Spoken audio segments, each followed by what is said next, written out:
Well guys, we were discussing the properties of the profit function. We are already done with the first two properties of the profit function. Now we are in a position to discuss the third property of the profit function. So let's start it. The third property of the profit function is given by. Now what does this property mean? This property means that if we look at this property in the context of the economic theory, that is in the context of the price discrimination. What do we mean by the price discrimination? By the price discrimination we mean that if the producer charges different prices either for different class of people, either for different locations, or for two different elasticities at two different markets, then different charges or prices may result into higher profit as compared to a unique price. So the same things is reported in this property. If you look at this price is nothing else. This is the average price. This is the so-called average price, right? And these are two different prices. That is profit at P plus profit at P prime. It will be greater than a unique price, that is profit at a unique price. So it is already clear from the price discrimination theory, but for the sake of clearance, we can mathematically prove this property. So let us mathematically prove this. Suppose that Y is a production plan, right? And the profit maximizing price vector is P, right? Similarly, for Y prime production plan, the profit maximizing price vector is P prime. So from the profit maximization, Y double prime maximizing profit at P double prime, right? So let us define the profit at pi double prime. This is nothing else. Pi double prime is nothing else. This is the average price, weighted average of the two prices. So how can we report this? This is just equal to the weighted average, that is T time P plus 1 minus T time P prime, right? This is equal to the average price. So if this is your P double prime, it must be multiplied with Y double prime so as to maximize profit. So if you simplify this, this is equal to T time multiply this TP with Y double prime, so it will become T time P Y double prime. Similarly, plus 1 minus T time P prime Y double prime, right? Now from the profit maximization we know that T time P Y double prime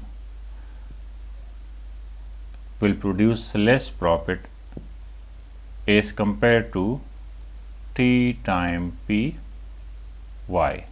The reason is, we know that for the profit maximization, the optimal output vector for P is Y, but this is Y double prime. So this is not the optimal combination. So that's why profit at this combination will be higher than profit at this combination. And we can also write this as this is equal to T time, because we know that P time Y, the multiplication of these two vectors is profit. So that's why it is profit is a function of price vector, right?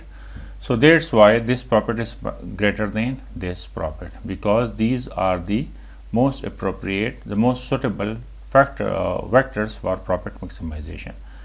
P is the vector which is suitable for Y vector, and Y is suitable for P. But you can see the suitable vector for P is Y, but here we see Y double prime. So this combination is not optimal. It is not producing maximum profit. Similarly, if you take this component, so we are done with this component. If you choose this component, look at it, 1 minus t time p prime y double prime is producing less profit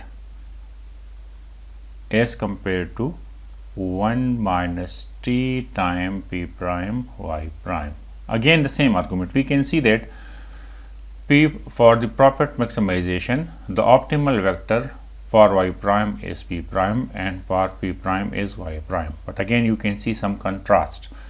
The optimal vector for p prime should be y prime, but here we see y double prime. Similarly, for the optimal factor combination for the output vector y double prime, here should be p double prime, but we see p prime y double prime. So that's why profit at this combination will be less than profit at this combination.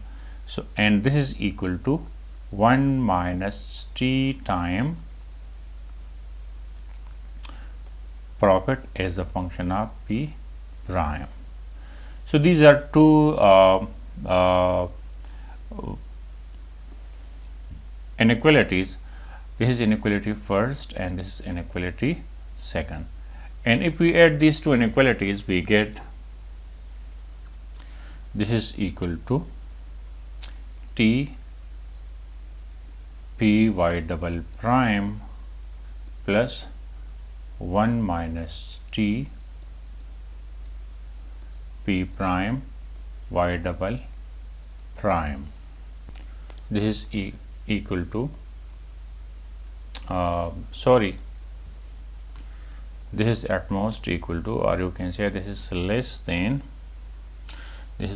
what, t time pi of p plus 1 minus t time profit at y prime, or you can call this is equal to what, this is equal to profit at p double prime, because this thing is equal to y double prime. You can see it over here, this is from over here. Look at this, what is this equal to, pi double prime is equal to this. So that's why profit at p double prime is at most equal to profit at p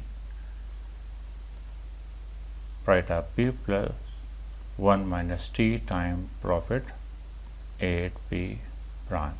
So this is the proof of the third property.